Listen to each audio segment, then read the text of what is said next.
What up, friends? It's finally time to take down these pepper plants. They have been nothing but good to me. These are about 7 months old. I've had multiple harvests. I've been taking out a bowl per week, and it's just time to move on. I'm finding it a little stagnant to continue to make content on, something that's not changing. So a new crop of something, I don't know what that's going to be. I'm up in the air. I love growing medicinal plants, but the challenges, of course, I want to do it in my new residence. I don't want to stink up my house. So I'm going to consider potentially doing that. But my biggest consideration is getting nerfed. I've noticed anytime I post content like that on IG, our page just gets totally nerfed. And then I move away from it and I get back to peppers and vegetables and, we do better. So that's a big consideration for us. So I don't know if policies have relaxed a little bit. I saw something a while back saying that they are allowing content to be put up. So we'll see, because I really would like to grow some medicinal plants, because that's what you guys all grow. So, but for you pepper growers, peppers are amazing. There was no sign of these plants slowing down 7 months later. It was just harvest after harvest, and you can see they're absolutely loaded. I've harvested enough to probably make about 45 5-ounce bottles of peppers of hot sauce. That's a good amount. Really, the value of that, I put it at probably about $900, something like that. So this is an amazing hobby. Even with peppers, you can see, at minimum, it's a break even, if not slightly profitable thing, if you were even to grow peppers. But once we get into the value of medicinal plants, everything pays for itself. One harvest, you break even, and then it's nothing but profit, really, or however you want to look at that. So I'm going to obviously pick all my peppers because there's a ton there. And then let me show you, let's have a look at the roots and just see how they fared over the course of this 7 months. And this is no chiller, right? I don't use a chiller. You look at my previous videos, you can see how I've managed my nutrient solution. It's so simple and easy. It's, under 15 minutes of work per week, once they get established. And deep water culture is an amazing way to grow. So let's have a look at the tent and just talk about a few things that I'm going to do to get ready for my next crop. I've talked about it in the past. The shop vac is the way. It is the tool for deep water culture, because you can use it for everything else in your home, right? You can use your shop vac. It's not just a garden accessory. It's useful everywhere. But then also, I can clean up this whole tent using my shop vac, and then I can take the dry bag out and I can go wet. And if I want to suck up my hydro buckets for, if I wanted to do a nutrient change or anything, I can use it for the wet purpose. So there's no secondary pump that you need. The shop vac really is the tool for a small garden like this. So I just really highly recommend it. Look at all these peppers, man. She loaded, baby. She just loaded. It's almost sad to let these go. Like I said, just no end in sight. Look at these. They're like trees. It's getting like a bark. It's just rock hard. I don't know how long these things would actually go for.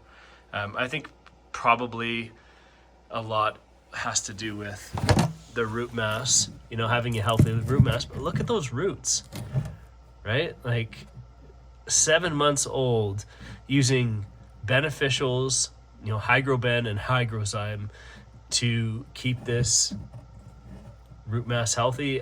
Throughout the grow, I used Current Cultured Solutions. Probably my favorite I've used so far in 8 years of growing. You know, just so simple. They're AB and they're Coco Cal. You know what's to say about this, right? Like, just like, look at that. 7 months old, no chiller, no nothing. I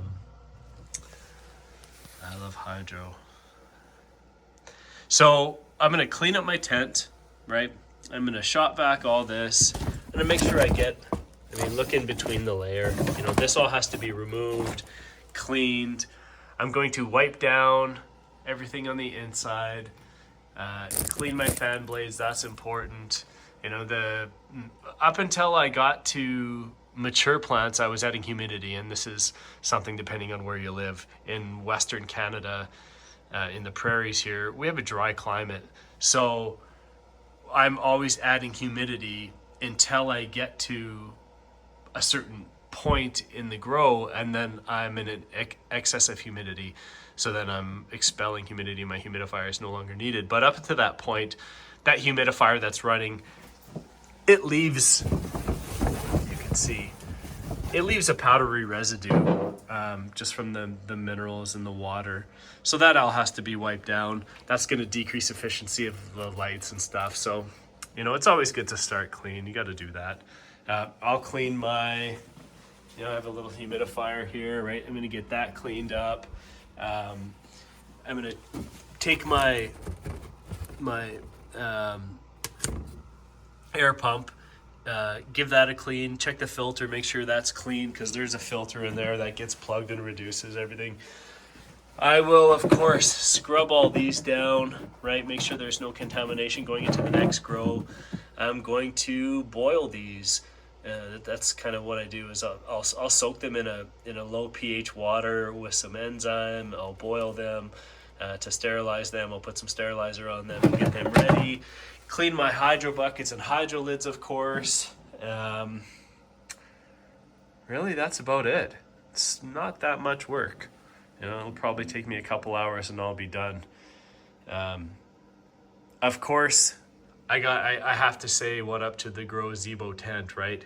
Because not only when it comes to harvest, where I can just peel this whole panel back, which is going to make it really easy to access all of this, so I'm not reaching in from the front or some shitty window. It's going to be so simple and easy to clear this out with this style of tent. I absolutely love these tents. I hope you guys can support them. I mean, this really is the last tent I'll ever buy. They make such an amazing product. So worth every penny for sure, compared to the pile of tents that I have with broken zippers and that have just fallen apart that are in my shed. So not a super long video, but yeah, maybe more peppers. I don't know. I'm kind of swamped in peppers and hot sauce right now, and I don't know what I should grow. Maybe some bell peppers or something. Those would be cool, right? Because that's something that you can just eat over and over. And I have grown those in the past. Some really unique varieties that you don't see in the store. You see in the store, you only see your standard bell peppers, but there's some really cool, like medium size peppers that I've grown in the past that were so sweet and delicious and really prolific. I mean, they just like this. I mean, they just grew. I have to say, outside of medicinal plants, peppers are by far my favorite plant to grow, because they're just, once they mature, they're so healthy, and I mean, it's just something that you get to use regularly, right? I eat a lot of peppers, so thanks for watching. Like and subscribe. We appreciate it. If you have any ideas of what you think I should grow, let me know in the comments, or if you have any questions about turnaround, hit me up, let me know. Peace.